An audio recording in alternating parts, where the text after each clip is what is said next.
guys, and welcome to Smokin BBQ. Today we're going to do one of our most favorite recipes. It's one that we first learned when we started smoking, pulled pork. We have not had a complaint yet, so good luck.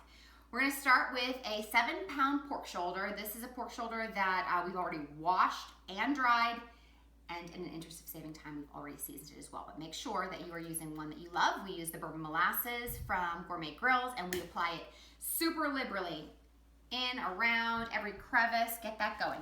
After you are done doing that, you're going to transfer it to your tin foil. This is not a typical tin foil. This is the heavy duty, extra wide tin foil. It costs a bit more money, but it is totally worth it. Make sure you purchase that when you are going to do your pork shoulder turning into your pulled pork. Once you have it all wrapped up, we're going to let it sit in the refrigerator overnight. Good morning, guys. It's the morning of the smoke. We are ready to get going. We went over here and set our temperature to 275 while that heated up. Took our pork shoulders out of the refrigerator, let them sit for about 30 minutes just to get them to an even temperature. We've got raspberry chipotle on one and bourbon molasses on the other. Make sure your hopper is nice and filled up with whatever pellet you want to use. Again, we are using one from Gourmet Grills, the peach pecan, super yummy. Get ready to get going. I wish you guys could smell that. So good. It will attract all of your neighbors to come over and join you for the game. So you get those on, and you want to take your internal meat thermometer, snake that through. These are being cooked fat side up, and you want to put it in a thick part of the meat on the outside.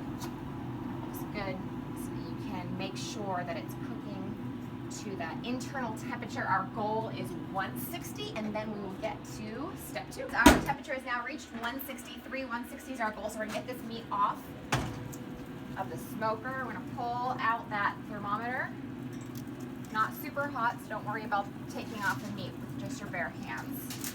Once you get it in there, you're going to make a boat. This is important because we're going to dump some apple juice in there. You can use whatever kind of liquid you want. We use about 2 to 3 cups of apple juice. This is something that we prefer.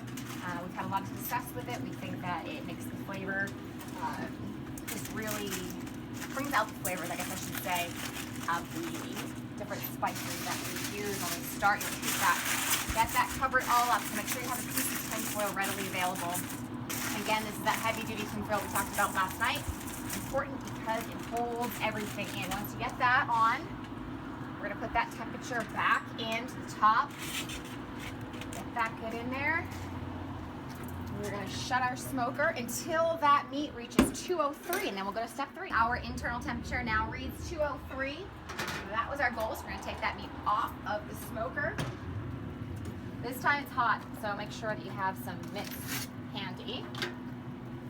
Drop the smoker, leave it in that tin foil. Guys, a word to the wives, do not use your wives' nice towels. And once you finish smoking this, make sure you wash those towels immediately. You're gonna put it in the cooler, let it sit for at least 5 to 6 hours. We have left it up to 12. It'll still be nice and hot when you start to serve it. All right, guys, here's the moment you've been waiting for. We let our pork sit for about 6 hours. Still very hot, and there's lots of liquid in here, so make sure you have something to catch that. This platter works perfectly for it. You're gonna unwrap that tin foil. All the juices are absolutely pouring out of this, so really make sure you have something underneath to catch all of it. Once you do this, you're gonna remove this top fat layer. You don't need this, so toss that aside. As you can see, it's been sitting for 6 hours. It is steaming hot. By the magic of TV, we've already made and pulled the opposite one that we had. As you remember, 2 of them were smoking. Completely delicious. You can serve it just like that on a bun with coleslaw, or if you're like me, I love sauces. We get 2 here that are our favorite, whole hog. That one comes out of Arkansas, and Blues Hog, which you can get online. You can get that anywhere. All of our friends love it, so we bought the gallon size. Nobody has complained, but if you're lucky enough to be anywhere close to Arkansas, make sure you go try out whole hog. We had that one shipped up, and we only let our absolute best friends try it. So thanks for watching, guys. Make sure you subscribe so you can see every time that we upload a new recipe, and scroll down for more tips. We'll see you guys next time. Thanks for watching.